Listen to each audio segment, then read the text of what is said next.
ಅದೇ ರೀತಿಯಾಗಿ ಹಳ್ಳಿ ಕಡೆ ಈಗ ತುಂಬಾ ಪೇಮೆಂಟ್ ಅನ್ನ ತಗೊಂಡು ಅದನ್ನ ಕ್ಯೂರ್ ಕೂಡ ಮಾಡೋದಿಲ್ಲ.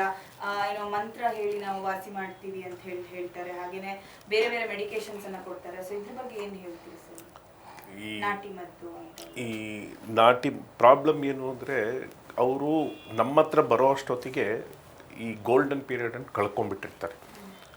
ಬೇರೆ ಪ್ರಯತ್ನಗಳು ಮಾಡ್ತಾ ಮಾಡ್ತಾ ಅವರು ಈ ಫಸ್ಟ್ ಸ್ಟೇಜು ಸೆಕೆಂಡ್ ಸ್ಟೇಜಲ್ಲಿ ನಾವು ಕ್ಯೂರ್ ನೋಡ್ತಾ ಇದ್ದೀವಿ, ಆ ಜಾಗನ ಕಳ್ಕೊಂಡ್ಬಿಡ್ತಾರೆ.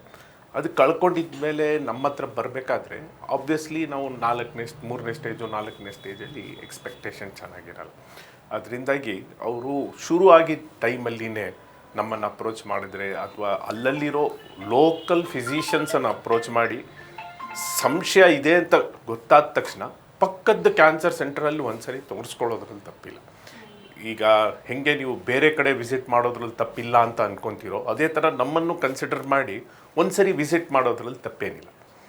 ಮಾಡಿ ಡಿಟೆಕ್ಷನ್ ಆಯಿತು, ಅದಾಗಿದ್ಮೇಲೆ ನಾವು ಚಿಕಿತ್ಸೆ ಶುರು ಮಾಡಿದ್ವಿ, ಬೇಗ ಆಯಿತು, ಪ್ರಯೋಜನ ಆಗತ್ತಿದ್ರಿ.